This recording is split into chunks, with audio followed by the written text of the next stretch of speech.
En effet, quand je me promène sur les sites de broderie, je vois très souvent les mêmes postes, des décalages de broderie entre des objets ou un point de pourtour.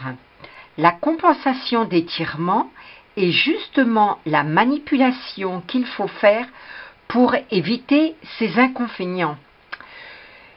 J'ai pris sur internet le motif d'un ballon, je n'avais que des contours, j'ai colorisé l'intérieur du ballon avec des couleurs différentes et avec la piqûre automatique, j'ai transformé les objets ici en point de broderie.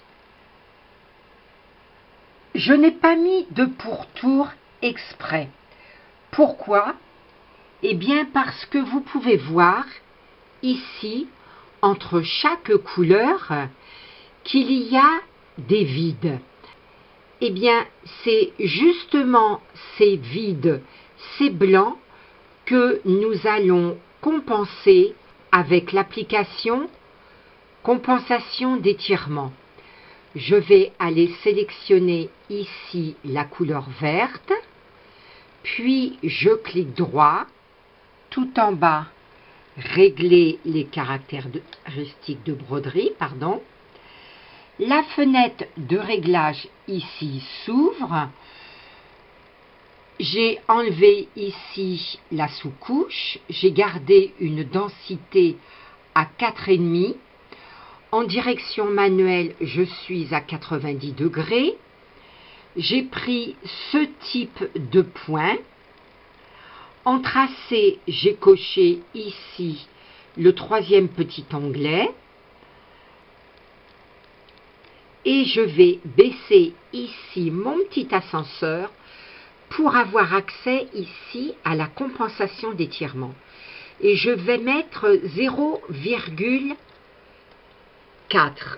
Observez ici mon objet. Vous voyez que le point s'est étiré.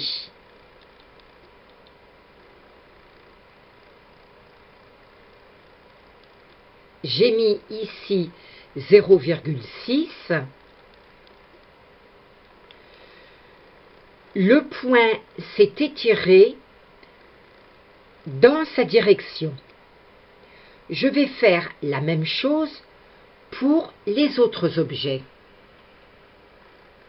Je vais sélectionner ici la couleur bleu turquoise. La fenêtre des réglages de caractéristiques s'est ouverte. Je vais aller mettre ici en compensation d'étirement, 0,6. Et vous voyez que le point s'est étiré. Je ne vais pas mettre de compensation d'étirement au-dessus de 0,6 mm parce que j'ai l'intention de créer ici un point de pourtour.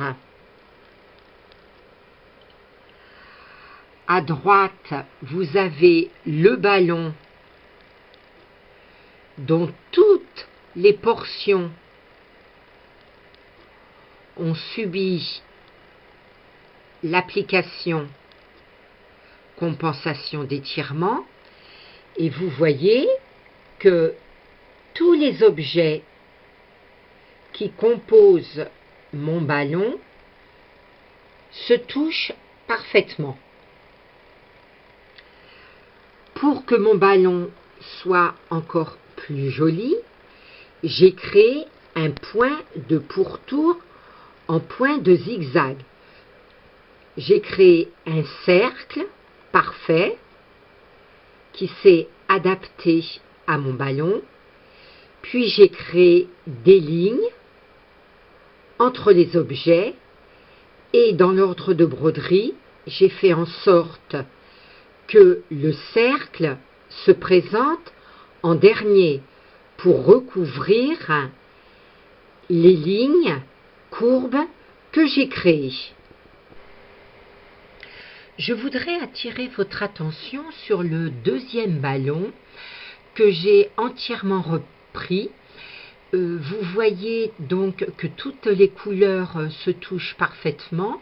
J'ai repris certains points et groupes de points de façon à ce que les arrondis soient parfaits. Ici, peut-être qu'un petit contour en point de plumetis pourrait terminer le ballon.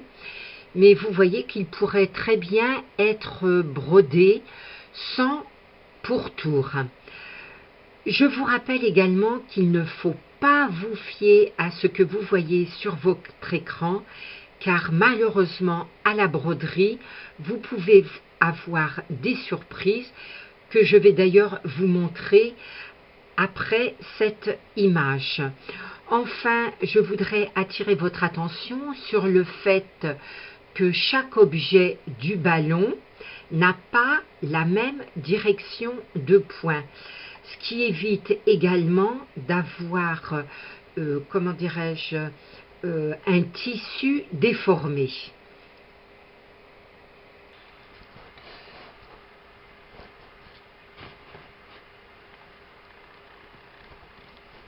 Voici donc le modèle de ballon que j'ai importé en image, bien sûr, dans le logiciel.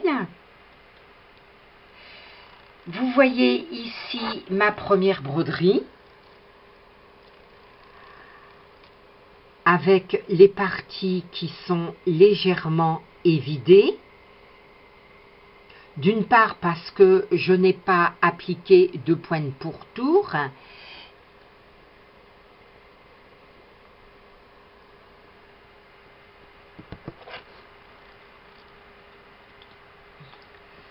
Voici la broderie du deuxième ballon. Vous voyez que les parties légèrement évidées maintenant se touchent, tous les objets se touchent parfaitement.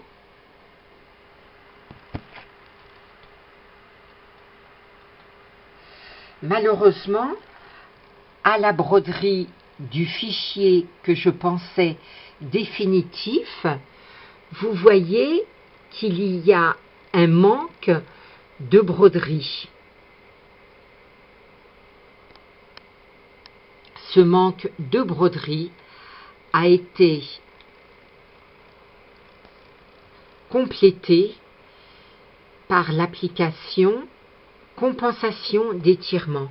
Et cette fois-ci, vous voyez que toutes les parties sont parfaitement brodées